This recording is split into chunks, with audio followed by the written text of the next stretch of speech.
Hi friends, welcome back. This is Vanessa from aliferefurbished, and this week while I was browsing through Facebook Marketplace, I spotted this mid-century modern piece for only $70. So of course I had to talk my husband into coming with me to scoop it up before anyone else got to it.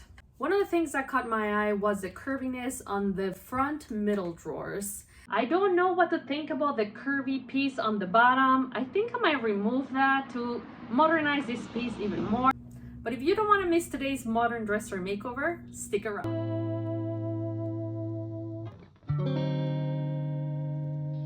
The top walnut veneer has some pretty deep scratches, and I'm hoping that by sanding them, I'm gonna be able to get rid of them. At this point, I'm not sure if I'm gonna be able to restore this guy, but if you watch some of my previous videos, you know that I'm gonna try. The one thing I'm sure of is that the longer I stare at this curvy skirt, the more I want to get rid of it. The finish on the left side has a different color, and it's feeling more than the rest of it, so we'll need to see what that's all about.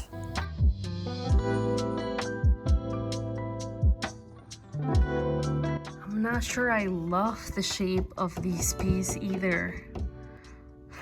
I think I'm gonna try and remove the curvy bottom here. I'm not crazy about it. The handles are very beautiful. They're brass and they need a good scrub. This is unique, the way this is constructed here. It's almost like if you had a pocket. Veneer is chipped on every corner pretty much on these drawers. You can see that somebody glued this piece back on. I have suspicion that this drawer fell somewhere and that's where the damage came from. One of the things that I look for when I'm buying a piece to refinish it is make sure that I have dovetail drawers. I don't see any brand name on this guy, but does that really matter? I mean, it's made of solid construction and this guy still has a lot of life left.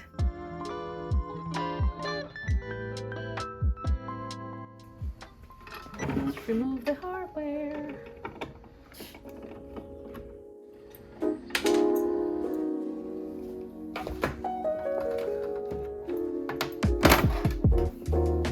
Getting ready to remove the handle on this side, and I saw these lines shining through here, which is not supposed to be like that, so then I decided to fiddle around with it. Of course, this side needs to be re-glued.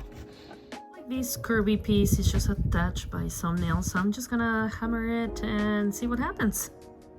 Here we go.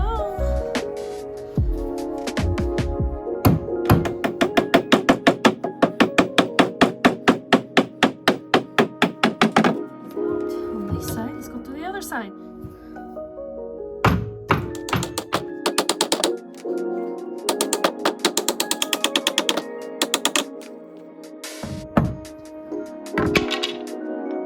Now we have to get this guy out. I'm gonna use one of these 3/4-inch chisel.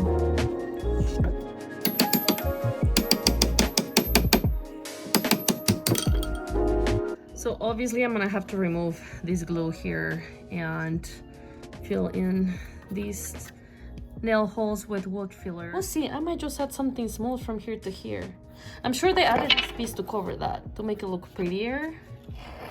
That was the goal. We'll see how I make it prettier. I'm gonna clean this guy super quick with simple green. For sanding.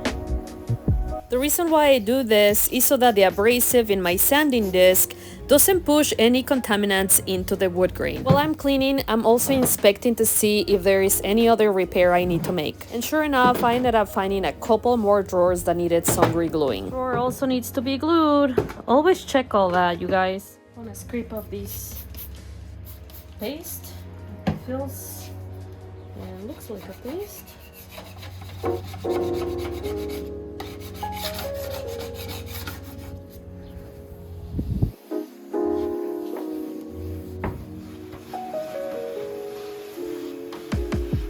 I found we need to add a couple screws, tie this one and this one. So the inside needs a good wash, but I think I'm gonna wait until after I sand it because it's gonna be covered in sanding dust. In my attempt to restore the dresser, I'm using a 120 grit to take the veneer to its original glory. But about 20 minutes into sanding the top, I'm realizing that the abrasive is not doing much to the old finish, aside from scuff sanding it. Sometimes the finish on the top is harder to remove than the rest of the piece, so I decided to keep on going and see how it sanded the sides, and it was about the same. So then I thought, I'm gonna switch to the orbital sander since it's more aggressive.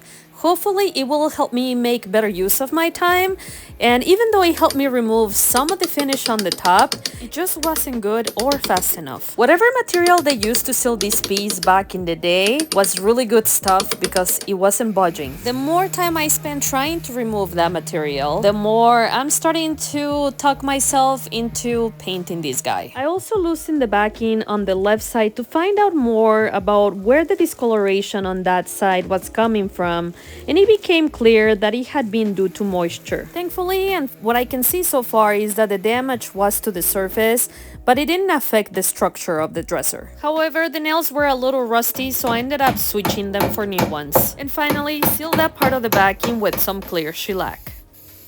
It's time for a final rinsing with some TSP alternate and water mix before I start tackling all the repairs.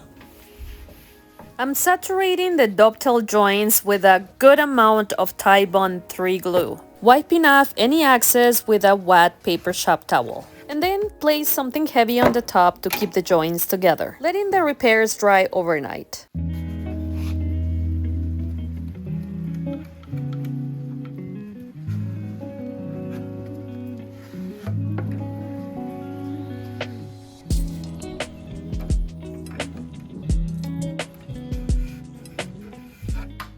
Good morning. So yesterday I spent a great amount of time trying to remove the original finish from the dresser. The finish on the curved drawers wasn't that hard to remove. One on the top, the body, was extremely hard.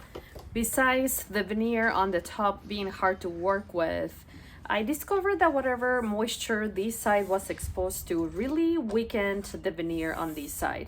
And as I was running my hand through it, things were just flaking off. For all those reasons, I'm opting to paint this guy. I started peeling off that brittle veneer. Again, it just felt soft, and this is how much I ended up removing. I'm gonna go mix some Bando to start patching that large area.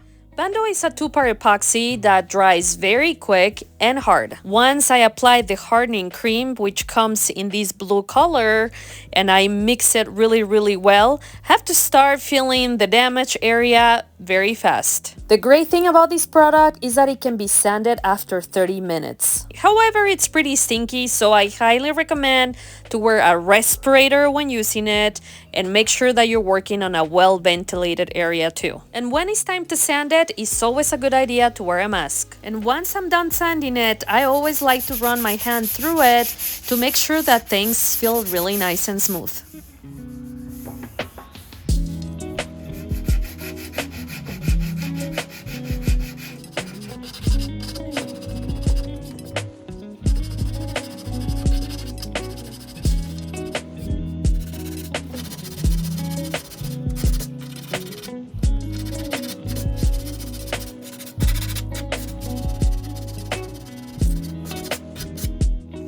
Remember the holes left by the nails that were holding our curvy skirt? I'm filling those with wood filler.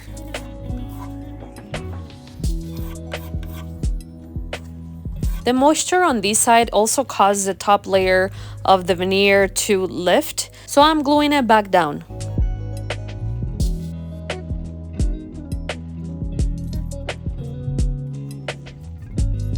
A couple hours later, once those repairs had dried, I came back outside. As you know, any repairs that you sand kick out some dust, so I needed to rinse those one last time before I could start priming. I'm gonna be using a white shellac base primer. Since this product sticks to pretty much everything, I have a designated sprayer that I like to use when I want a really smooth surface. Since this is a modern piece, I want to try and get the primer as smooth as I can. I sprayed this cardboard piece to make sure that it was coming out steadily, and it looked okay, but the more that I sprayed, the more spattery the product was coming out. At this point, I'm telling myself, don't panic, keep spraying, maybe it will correct itself, but it didn't. So much for wanting a smooth surface, but in a couple minutes, I'm gonna tell you how I fixed this.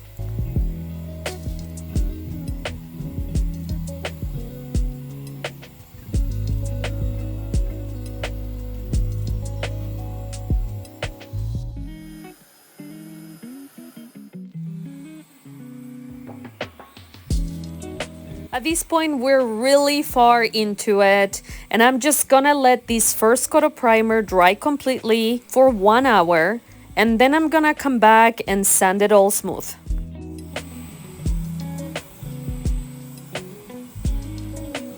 With the help of my orbital sander from Surfprep and 120 grit, I'm gonna smooth any of that texture that first coat of primer left. To avoid making the same mistake before applying a second coat of primer, I decided to dilute it by adding a little bit of the nature alcohol to it. I remember the primer had been sitting in the can for so long, and it looked thicker than usual when I first opened it.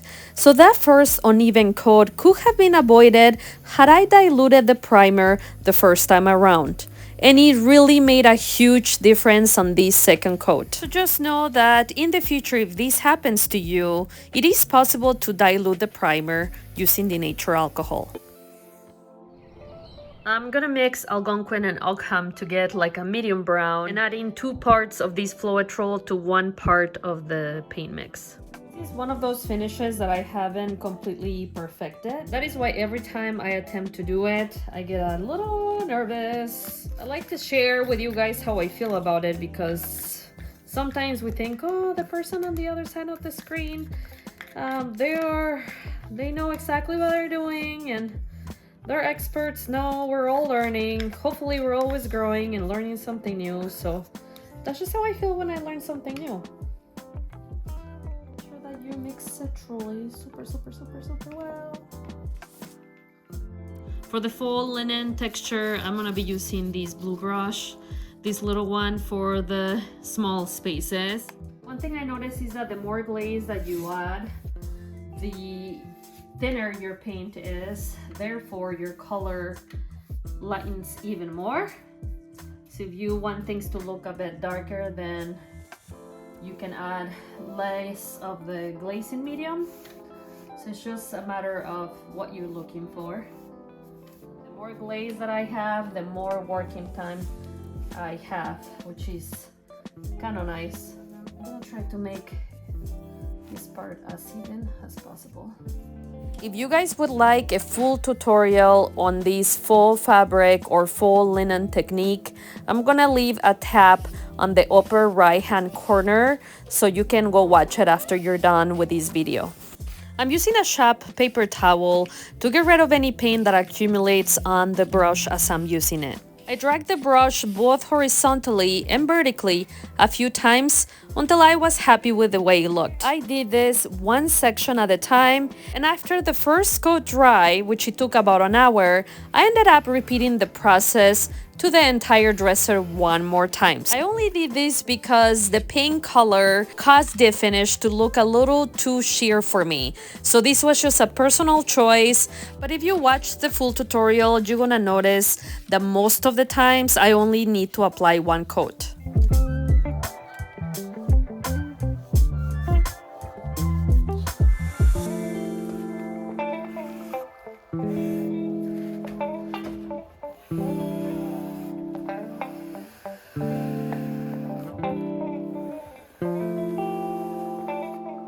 This is my fourth time trying this technique, and the more that I get comfortable with it, the more I start noticing certain things that give me the results that I'm looking for. Something that I learned with this project in particular is that I love the results I got if I roll in a thin coat of the paint first and then added a little more paint to it with my brush at the same time that I'm smoothing out the texture that the roller left. One of the recommendations I have is for you to try it and drag the brush in a straight line. That way there is a better chance that your finish is gonna look more even at the end.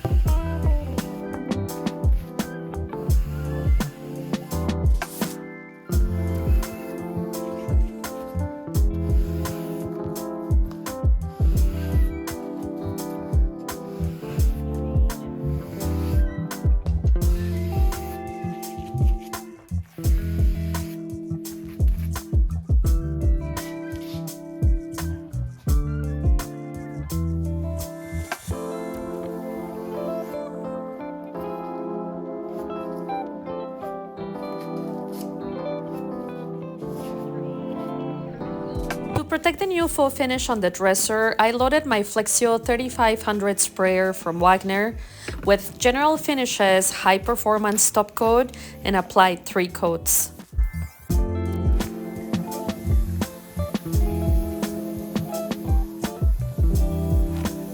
Regarding the original beautiful brass handles, I ran out of my usual bar skipper's friend and ended up scrubbing them with Brasso. They turned out beautiful, but this product is so stinky, I don't recommend using it, and I don't think I'll use it again. But it's time to take a look at where the dresser started at the beginning of our video, and guys, here it is. Look at that faux fabric technique. I can't wait to read what you guys think in the comments. As for me, even though this was not my original plan, I've never been happier with how the faux linen technique has looked for me. This project is a reminder that the more you try something, even though it feels a little scary, the better and more comfortable that you get with it. So thank you for watching, and I will see you guys next time.